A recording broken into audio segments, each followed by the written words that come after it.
एक बार भगवान शिव ने पार्वती जी को उनके पूर्व जन्म का स्मरण कराने के उद्देश्य से इस व्रत के महात्म्य की कथा कही थी। श्री भोले शंकर बोले, हे गौरी, पर्वतराज हिमालय पर स्थित गंगा के तट पर तुमने अपनी बाल्यावस्था में 12 वर्षों तक अधोमुखी होकर घोर तप किया था। इतनी अवधि तुमने अन्न न खाकर पेड़ों के सूखे पत्ते चबाकर व्यतीत किए।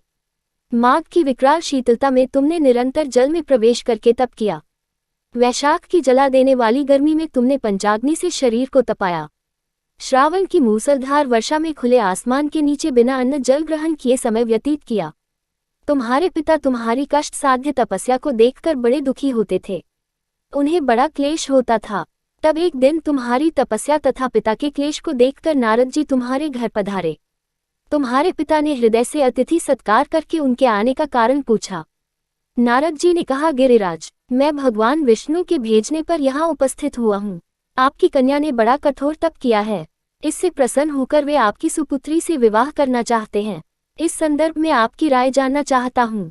नारद जी की बात सुनकर गिरिराज गदगद हो उठे। उनके तो जैसे सारे क्लेश ही दूर हो गए। प्रसन्नचित होकर वे बोले, श्रीमान, यदि स्वयं विष्णु मेरी कन्या का वरण करना चाहते हैं तो भला मुझे क्या आपत्ति हो सकती है। वे तो साक्षात ब्रह्म हैं। हे महर्षि, ये तो हर पिता की इच्छा होती है कि उसकी पुत्री सुख संपदा से युक्त पति के घर की लक्ष्मी बने। पिता की सार्थकता इसी में है कि पति के घर जाकर उसकी पुत्री पिता के घर से अधिक सुखी रहे। तुम्हारे पिता की स्वीकृति पाकर नारद जी विष्णु के पास गए और उनसे तुम्हारे ब्याह के निश्चित होने का समाचार सुनाया। मगर इस विवाह संबंध की बात जब तुम्हारे कान में पड़ी तो तुम्हारे दुख का ठिकाना न रहा। तुम्हारी एक सखी ने तुम्हारी इस मानसिक दशा को समझ लिया और उसने तुमसे उस विक्षिप्तता का कारण जानना चाहा। तब तुमने बताया, मैंने सच्चे हृदय से भगवान शिवशंकर का वरण किया है, किंतु मेरे पिता ने मेरा विवाह विष्णु जी से निश्चित कर दिया। मैं विचित्र धर्म संकट में हूँ। अब क्या करूँ? प्राण छोड़ देने के अतिरिक्त अब कोई भी उपाय शेष नहीं बचा है। तुम्हारी सखी बड़ी ही समझदार और सूझबूझ वाली थी। उसने कहा, सखी, प्राण त्यागने का इसमें कारण ही क्या है? संकट के मौके पर धैर्य से काम लेना चाहिए। नारी के जीवन की सार्थकता इसी में है कि पति रूप में हृदय से जिसे एक बार स्वीकार कर लिया, जीवन पर्यंत उसी से निर्वाह करें। सच्ची आस्था और एकनिष्ठा के समक्ष तो ईश्वर को भी समर्पण करना पड़ता है।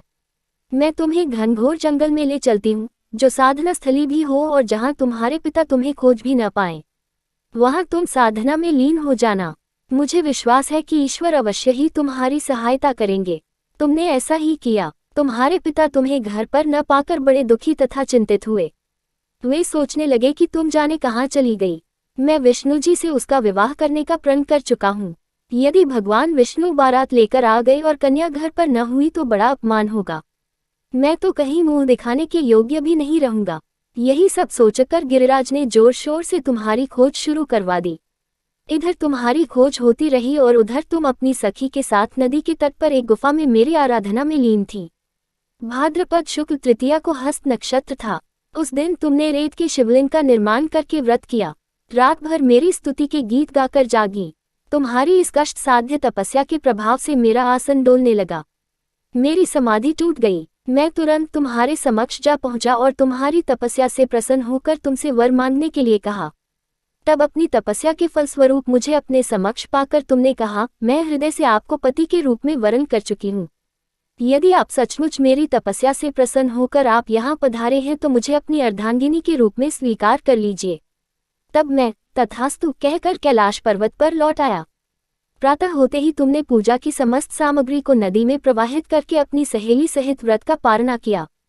उसी समय अपने मित्र बंधु व दरबारियों सहित गिरिराज तुम्हें खोजते खोजते वहां आ पहुंचे और तुम्हारी इस कष्ट साध्य तपस्या का कारण तथा उद्देश्य पूछा। उस समय तुम्हारी दशा को देखकर गिरिराज अत्यधिक दुखी हुए और पीड़ा के कारण उनकी आंखों में आंसू उमड़ आए थे। तुमने उनके आंसू पोंछते हुए विनम्र स्वर में कहा, पिताजी, मैंने अपने जीवन का अधिकांश समय कठोर तपस्या में बिताया है। मेरी इस तपस्या का उद्देश्य केवल यही था कि मैं महादेव को पति के रूप में पाना चाहती थी। आज मैं अपनी तपस्या की कसौटी पर खरी उतर चुकी हूँ।